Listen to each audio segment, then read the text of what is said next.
I just think about the people that I know that I care so deeply for, the people that I'm a loyalist for, who've had to go through difficult seasons. If that one person could be spared, that would change my life. Mm-hmm. Oh, I'm getting emotional, but...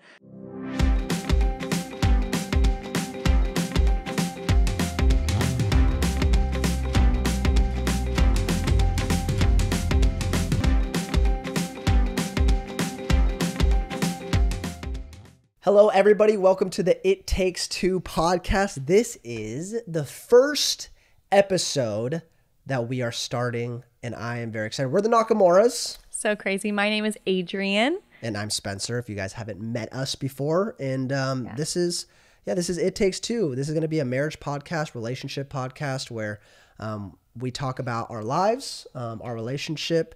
And so... we don't want to assume that you guys know who we are, obviously. Some of you will, I think we should talk about how we met, though, first. No, I know. Yeah. Like the very beginning. The very beginning. But I think...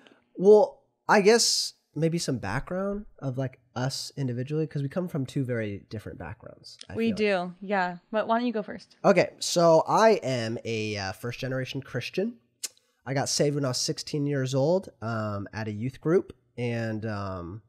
I obviously my life was changed. I went to the internship at the church that I got saved at, which is eventually where we met.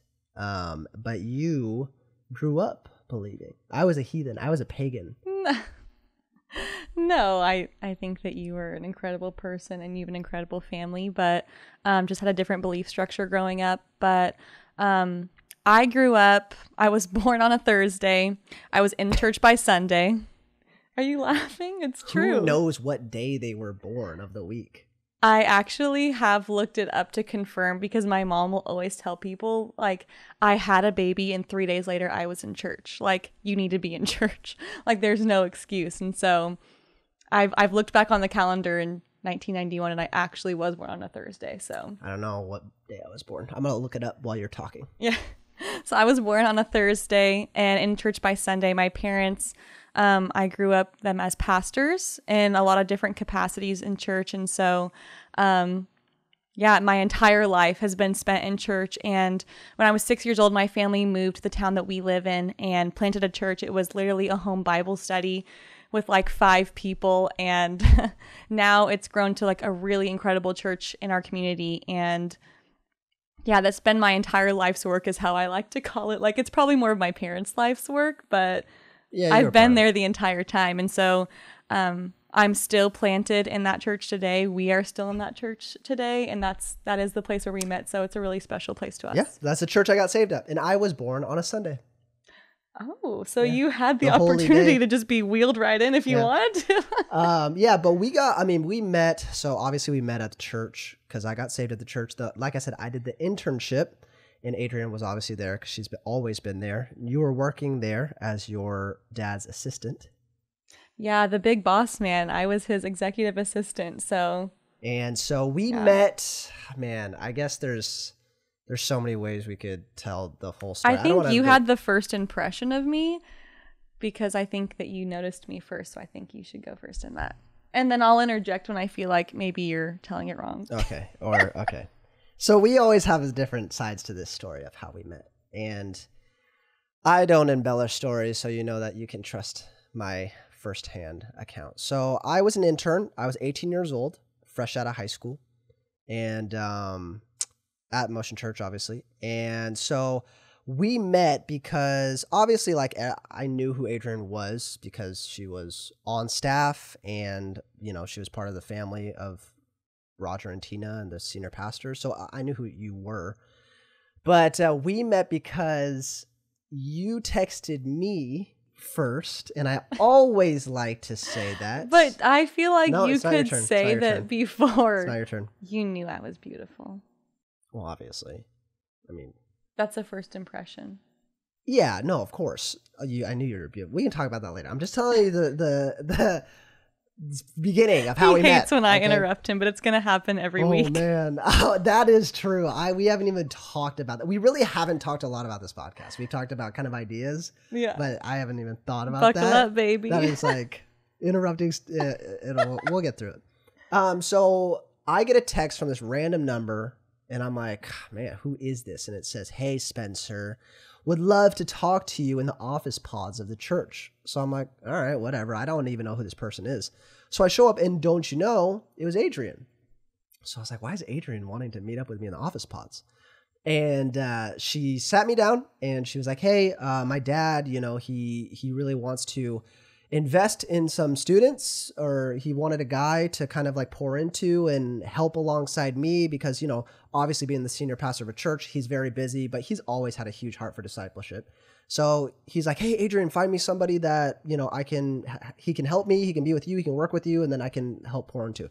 So she picked me, and, don't know why, but probably all my charm. I'll tell you why. And so then I started helping her, and it was like intern grunt work of like helping her get stuff for her dad and running errands. And so then we kind of like got a little bit closer in terms of like, we're talking to each other all on a work basis. Like nothing's romantic, obviously, or even like social. I was just like, okay, you're a staff member, I'm an intern, I'm just trying to do my role. But then what's crazy is I was doing the internship the same year as this girl, Ashley, who now is my sister-in-law, married to Adrian's brother, Jake. Yeah, but Jake and Ashley dated for 7 years. So they started their freshman year in high school. So Ashley had actually been in my life for many years before that. Yeah, I'd say she was like basically my sister at the time. Yeah, so we did the first year of the internship together, and it's so funny because once I started helping Adrian, Ashley was like, oh man, Spencer, you guys should date. You guys should date. And it was weird because at the time it was like, I always explain Adrian was like the unrealistic, like, I didn't think of you in a romantic way because I was just like a broke, trying to get my life together. Like it was unattainable. Yeah, college student. I'm like have $4 in my bank account. I work at a teriyaki joint 20 hours a week. And I looked at you and you were like, wow, you were full-time on staff. You had your life together. You just seem like there's no possible way. So I never looked at you in that way. But then the more that Ashley hounded me, the more I was like, you know what? Maybe this is possible.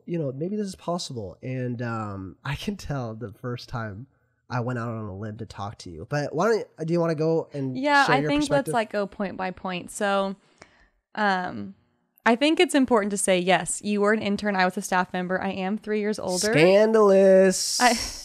I would probably say that now, but at the time we'll get there. But I am 3 years older. So Cougar Club it's a real thing here. For a month of the year, you're actually 4 years older than me. Well, it's like not actual 4 years, but yeah, but sure. Nobody knows.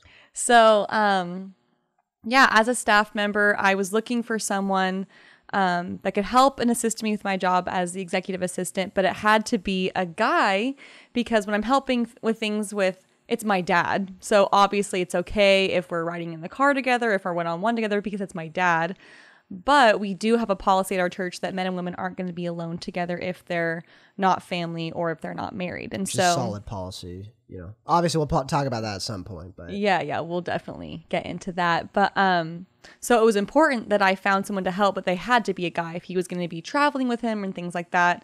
And I don't know, I was just like the single girl, and I was like, I don't just like hang out with guys. So trying to find a guy that would be good for that, I was like, I don't know, I'm literally at a loss for words. So I went and asked around, like, who would be a solid guy, someone who gets it, someone who's reliable, someone that would be, worth investing into. Who do you think would be that person?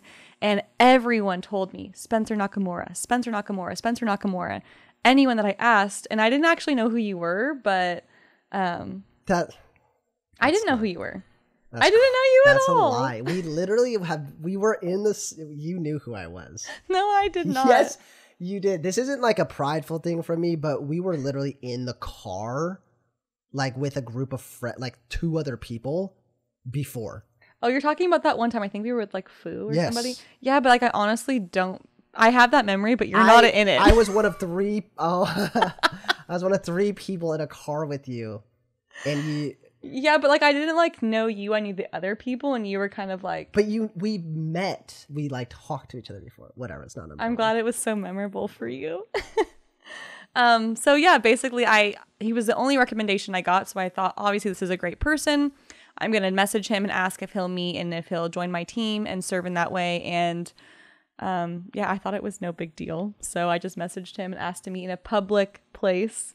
And he came. He said yes. He started serving on my team. And that's kind of how we got to know each other on a deeper level, I feel like. Yeah. More consistently, spending time with each other. Yeah. So, I mean, yeah, we were spending time with each other. And then it was kind of like, okay, I got to a point where I was like, wow, I would love to date Adrian. You know, it's kind of like my eyes were open where I was like, maybe this actually is a possibility.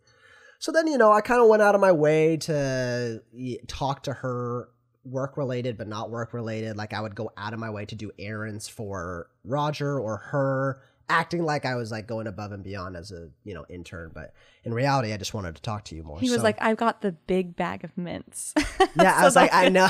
I noticed that Roger was out of mints, so I picked up some mints at Target, which probably depleted my debit account. So that was a sacrifice. Your mom and dad took care of you when you needed it. That's actually true. They did pay for a lot of that. You're acting like you were broke, but they would broke. do anything for you. I was. You were, but they would do anything for you. Yeah, no, I know. That's true. And so I know they're going to be listening. I know you guys financed his life. Yeah, they and did. probably my life.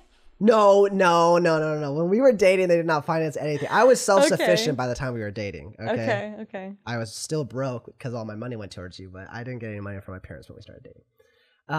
But yeah, I remember I was like, okay, this is the first time that I'm going to text Adrian outside of work. And it was a big deal. You remember this? Yeah, I do. And so it was a big deal because I'd never text her socially.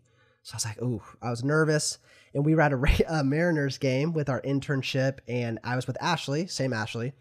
And Ashley was doing Whole30 at the time, but she like cheated on her Whole30 and she was eating these garlic fries. And Shame on you, Ashley. Yeah. And I was like, what a perfect opportunity to text Adrian something that's funny and we could talk about it and laugh about it, but that's not weird. So I take a picture of Ashley and I said, guess who's cheating on a Whole30? And I sent it. And at the Mariners game, I sent it and just radio silence. Just for days. So I was like, oh man, that sucks. And then like an hour goes by, 5 hours goes by, the next day goes by. And at this point, I'm like, man, that message loud and clear, I guess, of, you know, where we stand. But I didn't. Did you want to go? Yeah, I'll explain myself. I didn't totally ghost him. Actually, what happened was I was going through kind of a rough season. I needed to kind of recalibrate, and the safest place I could think of to go and just completely disconnect was to go to my grandma's house. My grandma lives in Coeur d'Alene, and I mean, as far as I knew, she didn't have any service there. And so I was there for a few days, completely disconnected from the world, and it was so refreshing. But I honestly didn't know that she even had Wi-Fi. So there was a day where I finally was like, oh, maybe I should get on this. And it was a few days after you sent that message. And then once I did get on, all these messages came through. And I replied right away because it was very casual. I didn't think anything of it. But I didn't ghost you. I didn't have service. Yeah, I was devastated. But then when you replied, I was like, oh, okay. So then we started talking and I think it kept you humble. It did, yeah, which, you know, it's healthy. I need that sometimes. And so then we started talking more socially, hanging out more socially in groups. And, you know, I had to realize, okay, if I am going to date this girl, it was a big decision because, her whole family is at this church. Her dad's the pastor. So I'm like, if I'm going to date this girl, I can't screw it up because, you know, that just would not be good if I'm trying to stay in this church. So we just started hanging out more socially. And then finally, you know, I was trying to be not overly pressure or not make it weird. But then finally her dad, one time we were hanging out at their house and he was like, dude, you're hanging out with my daughter a lot. And I was like, yeah, you know, I am. You know, my dad is not a subtle man. He is not a subtle man. I love him. But this is my pastor too, you know? So I'm like, yeah, I am. He's like, so what's going on with you guys? And I said, oh yeah, you know, me and Adrian we're friends. We're just kind of hanging out. And he was like, all right, well, you know, if it walks like a duck and it quacks like a duck, it's probably a duck. And I was like, yeah, you know what? It's a good point. So then probably a day or two later, I went into his office and asked if I could date Adrian. And then we started dating and dated for a year and a half. Then proposed and got married. And 7 years later, here we are. Here we are. I got that story pretty right? Yeah, I think like once we were kind of together, we agree on what happened. But before we were together, I think, you know, we have our own ideas of what happened. Yeah, well, we all know which one's right. So yeah, so that, I mean, that's pretty much the story of us, I guess. And so in a very general sense, but just to kind of know where we came from, and we can dive deeper into different seasons at other times. At another time, yeah. This is just the intro, so we don't want to get too. I don't want to spoil all the secrets just yet. Yeah, exactly. So I guess we can talk about now where we're at least, like, okay, so we're both still at Motion Church. Yes, we are. We're both still working there. 3 years ago, I started a podcast, a different podcast, and a media ministry. Plug for the future is now, if you don't already. Listen and subscribe. Listen and subscribe. And listen and subscribe to this one. Make sure that you do that. Subscribe. I do this all the time. I don't know why I'm more nervous doing it with you, but yeah, so that's a plug. But you know, we're in a place right now where we just honestly, we love marriage, right? Tell them you love to be married to me. Honestly, it's just like a really huge blessing. And I remember like we were in a marriage group. We were looking for curriculums. We were looking for just different tools of what we could do to like better our marriage now, and just kind of break a lot of the stigmas that people have told us. And we personally felt that there wasn't a whole lot out there. Obviously there are resources, and I'm sure they're incredible, but in our research at the time, we hadn't really seen a lot. Yeah. And a lot of resources from younger people. I think just because we're young, like we appreciate people and their wisdom of experience, but I think that we've had a really healthy relationship and marriage. And even growing up, me and my sister would always say this, like, I feel like I don't have a testimony, because we would come back from camp, kids would talk about, you know, being in a gang and then like turning to the Lord, and we're like, I can't relate to that. Like, I've never even been to a public school dance. We had banquets. So we weren't rebellious kids. We really did honor our parents and obey them. And so yeah, we felt like we didn't really have a testimony. And actually, that's so not true. Like, I talk to a lot of my friends now who have been through really rough seasons and overcome all of that. And the one thing that they always tell me is, it's so cool to hear that you didn't have to walk through that, mm-hmm. and that it's possible. Like, you can like go through your life and make good decisions and have healthy relationships, and you don't have to go through that. She's like, my girlfriends would tell me, like, it's such a testament to like your consistency and your obedience. So I think that our marriage is the same story. Like, we haven't had to walk through a lot of difficult seasons, and we've had a lot of friends around us who we've been married for 7 years now. So I've had a lot of close friends who've walked through difficult seasons, and it's been really heartbreaking to see now, like, as an adult, versus like, oh, your friend's parents are going through something really hard. Like, it's our friends. And so we just really wanted to encourage people this last year. So it was our 7-year anniversary, and we did a fun getaway together, and we ran into some friends while we were away, and they're like, what are you guys doing? And we're like, oh, we're celebrating our anniversary. They go, how many years? And we said 7, and they go, oh. And we were like, what the heck? What? Like, I was honestly a little offended. Like, why does there have to be a stigma about the 7-year itch? I just feel like that doesn't have to be a reality. 7-year itch before that point.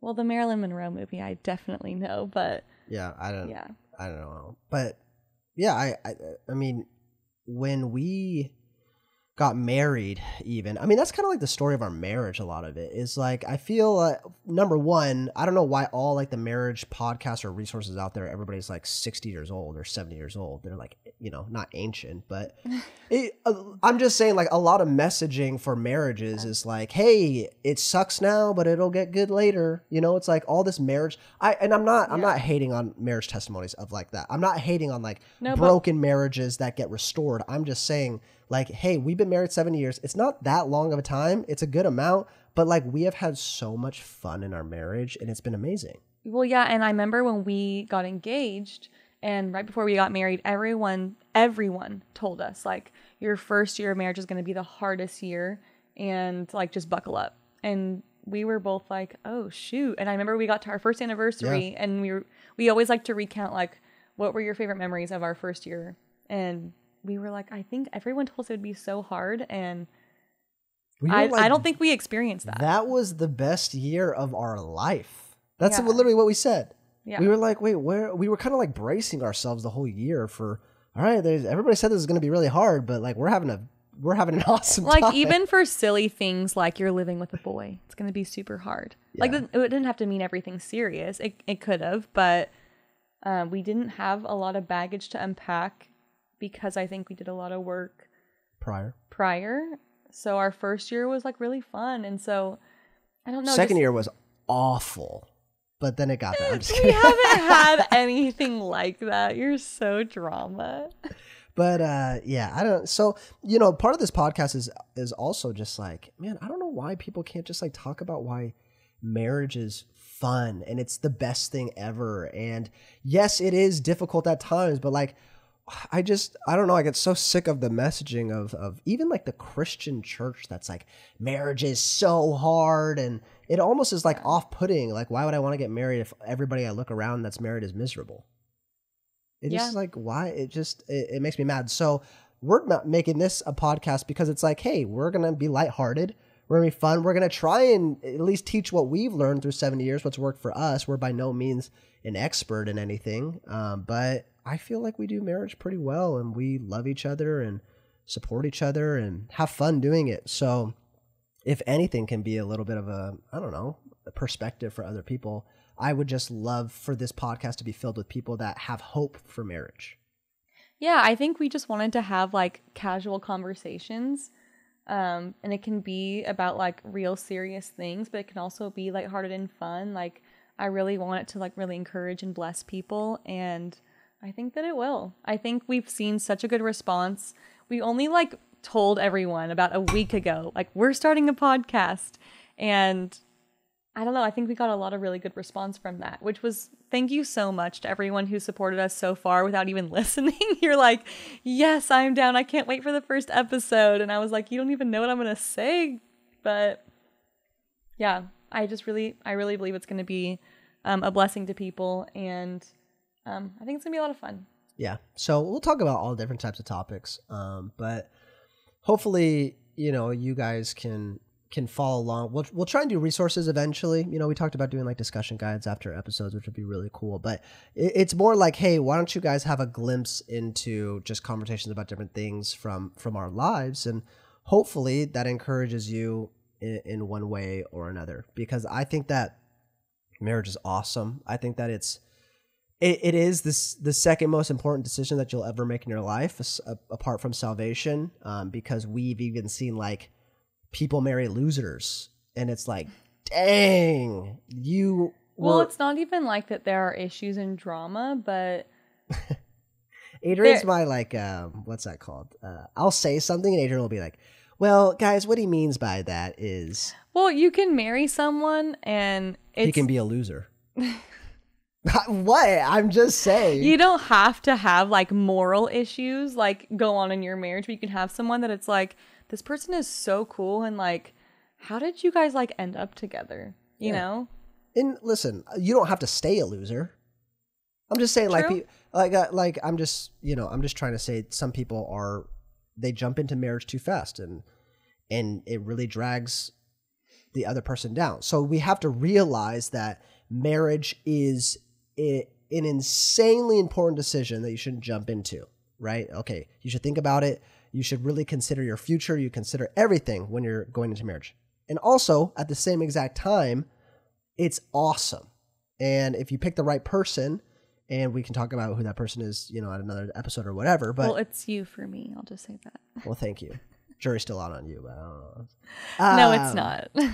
But yeah, as long as you pick the right person and you commit and you love and you sacrifice and you do marriage according to what Scripture tells you to do as a man and as a woman, then it's incredible. And there's seasons in my life where I'm like, man, I can probably have, at least even with my podcast, like it's crazy because I'm like, without you, I don't even think that the podcast would still be a thing or the media ministry would be a thing. So it's such an awesome thing. And I'm so glad. And I wake up every single morning and I'm like, man, this is so awesome that I have somebody like you to be able to link arms with and do life with, because like Adrian said, I mean, we know some people that don't quite have that story yet. And I'm saying yet because like I said, we can all take turns and we can all get better.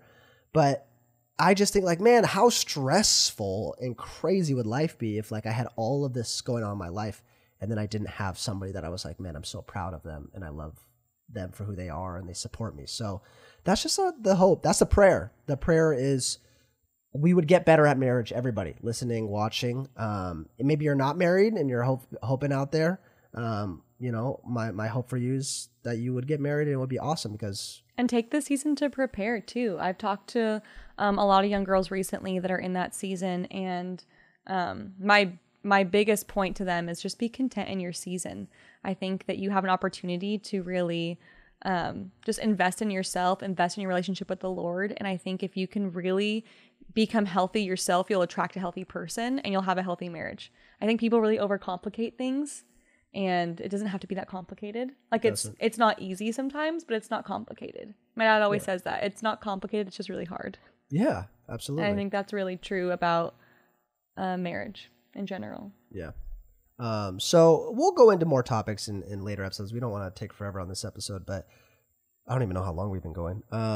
We can talk about, we talked about starting off, just because we're trying to get to know each other, right? Well, I think we should go back to... We asked the question, was it love at first sight? Oh, and we kind of talked about like how we met, but I want to go back to, for you, was that true for you? And what do you think on that message? Yeah, love at first sight. You're thinking too long. Just kidding. I don't believe in love at first sight. In fact, the first time I saw it, I'm just kidding. No, seriously. Oh, the first time that I saw you, like I said, I mean, you're a beautiful, you're a 10 out of 10, which we can, there's this second side to your thoughts on me, which we'll get into. But, when I saw you for the first time, obviously I didn't love you. I didn't know you. Right. I think. You were attracted to me, but you didn't know me personally enough to have that kind of label. Exactly. I don't believe in love at first sight. I think that our culture has made love quite a fairy tale and very mystical and very Disney-esque, and that's just not how love is, according to Scripture. And I'll say I didn't love you, but obviously I thought that you were beautiful, and that's just how men operate. It's like I obviously I think that can be anyone's first impression of each other though before you know someone. Well, obviously, yeah, you're gonna look at them before you listen to them. And everybody has a thought on looks and appearance. So I thought you were beautiful, but like I said before, it was like an unrealistic beauty. So I didn't think about it a lot. And so I don't believe in love at first sight. I thought you were beautiful. And then when I got to know you, obviously that developed the feelings and the emotions. And then I loved you, man, after I remember a month of dating. And what's interesting, and this is a whole other topic too, but I loved Adrian a month after we started dating. I knew I wanted to marry Adrian. My past relationships in my life, I would date a girl, and like at the month mark, I would basically be like, could I marry this girl? And then if the answer was no, I would just break up with them. What made you think no for those past people? Was it just kind of like something in your knower, or was it something that, like a characteristic that you didn't seem fond of, or what was that for you? For me, I think, Gosh, Because you're like the dumper, so. I don't have that good of a memory a lot of times, but. Do you want me to name I them? think it was. No, but you could name them.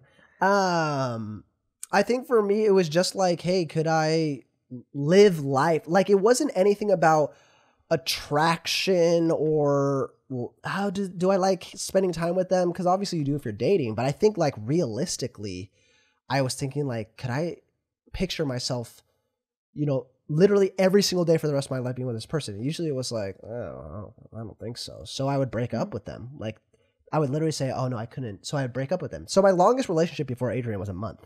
Like it was literally a month long. I don't know about you ladies, but that makes me very nervous when I knew that when we started dating, because my relationships were like longer term than that. Would you like me to name them?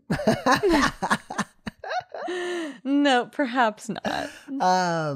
Yeah, that's just how I was wired. So when I started dating Adrian, at the month mark, we were at Ella and Frankie's wedding, and cousins, her cousins, and you were up there and you were in the wedding. And I remember I was watching the ceremony, and like, no offense to whatever the ceremony, but I was looking at you.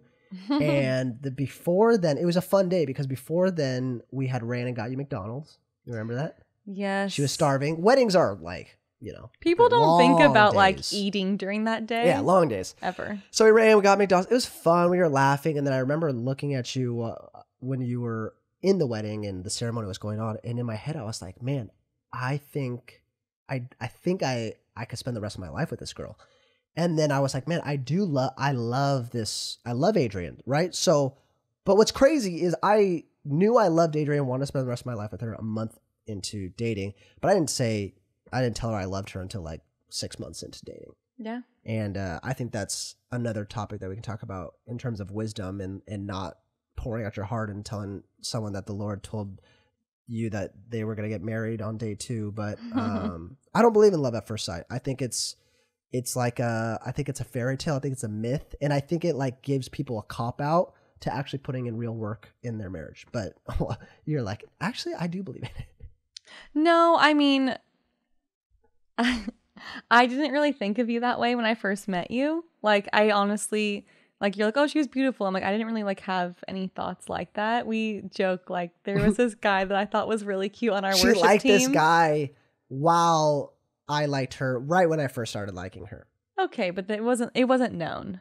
But I really was into this guy, and it didn't work out. Thank God. But thank God, this guy. You asked me out in June, and I knew I loved you in September, but we said it in December. Oh, yeah, it was New Year's Eve. New Year's Eve. Wait, when did you know that you loved me? September 25th. I wrote it down. I have like a list of all of our special days. Oh, it was piano? That was it? Yeah, we were at the church. And Spencer, I didn't even like know that you played the piano, but you played Titanic. And anytime you play it now, I could still cry thinking of it. Like, I just thought it was so beautiful. And I was like, I love him. That's it. If you want to get a girl to love you, just learn the piano. Serenade baby. her. So, yeah, I mean, I, was attracted to you at one point and we started dating and, but when I knew I loved you was at that point. Yeah. So, it takes time. I think love is more than just attraction. So I think that word, like, more. You can think you're in love with someone or just be like deeply interested, but is that really love? I just don't think that's what love is, personally. Yeah, I mean, the thing is like, you can say you love somebody all day long, but that doesn't mean that you actually do just because you announce it. It's like Michael Scott. Right? I declare bankruptcy. Right? So it means nothing. Right? So you got these people running around that are like, I love this person. I love this girl. I love this guy. It's like, well, you don't. Just because you say you do doesn't mean you don't. Because love is sacrifice and commitment and journeying with them. And I always, people will ask, because I do Q&As for my other podcast, but people will say, well, how do I know if somebody's the one? How do I know if like I can actually spend the rest of my life with them? And I always tell them, like, the one is the one that you choose to marry. Mm-hmm. Once you marry them, they're the one. And love is okay, it's sacrifice. I'm choosing this person every day. So it's weird to think of a concept where you see a complete stranger and you think, I will drop everything in my life to be with that person. I will sacrifice It's so everything. movies and it's so not reality. Yeah. To have someone that you see and think I'm in love with them. Yeah. Now, I mean, of course, there's like, the 0.5% of people that will be like, well, you don't know because I saw this person and God told me that I was going to marry them. And we've been married now for 10 years and whatever. There's those testimonies, of course. Like there's outliers. But we're not going to speak to outliers as if everybody should grab a hold of that and think that that's going to be relevant to their life. God works and he can do whatever he wants. And he can break the rules if he wants to in terms of like what normal is. But in terms of what normal is, no, you don't love somebody the first time you see them. You might think they're hot, attractive, get to know them, funny, but you don't love them. Yeah, I agree. What would you say is your favorite trait about me? You're laughing because there's so many to discuss. Many. Wow, man.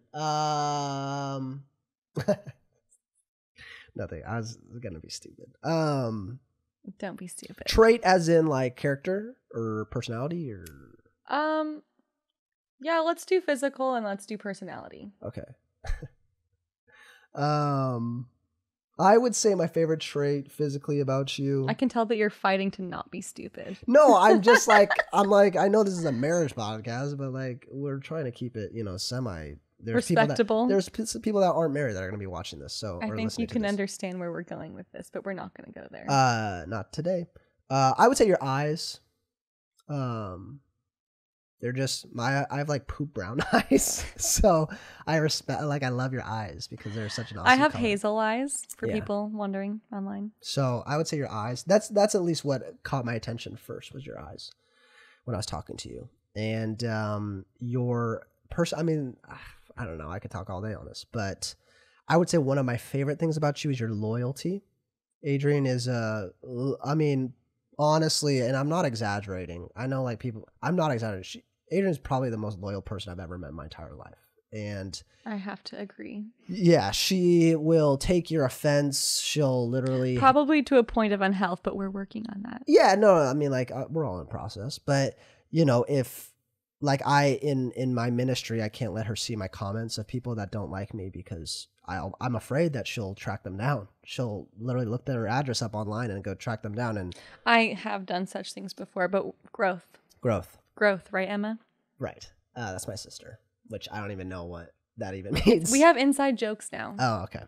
Yeah. But I would say your loyalty. I mean, Adrian is through and through is like, hey, if you're with us, then like we're with you. And I've developed a little bit of that's kind of rubbed off on me, but I know like no matter what, Adrian has my back, and that even means like not always siding with me when like I'm being stupid or what's best for me. And that's what I'm trying to say. So I think your loyalty is like one of my favorite traits. It's like your strongest trait. You love your family fiercely. You love your friends fiercely.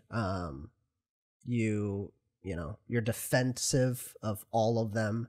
And I think it's great because I think that like there's not a lot of loyalty in our world.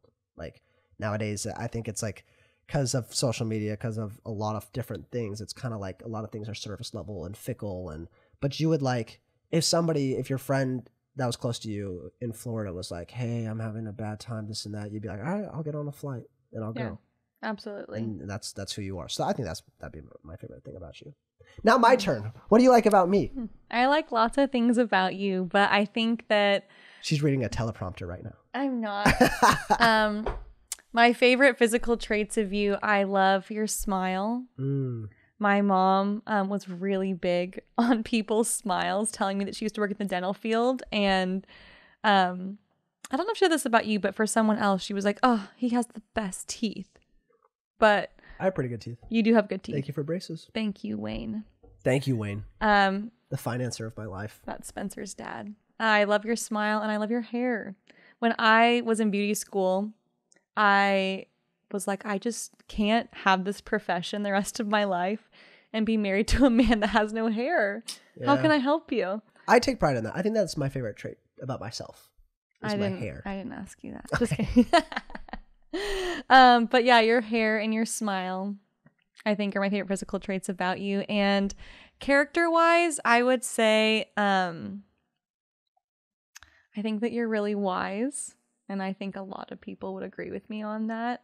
It's, there's a difference between wisdom and knowledge, where knowledge is something that you acquire, and I think that you do have a lot of knowledge as well, but something that you're born with is I think that you just have a lot of wisdom, and I think that really is like a gift from God, because that kind of discernment doesn't really just happen for everyone.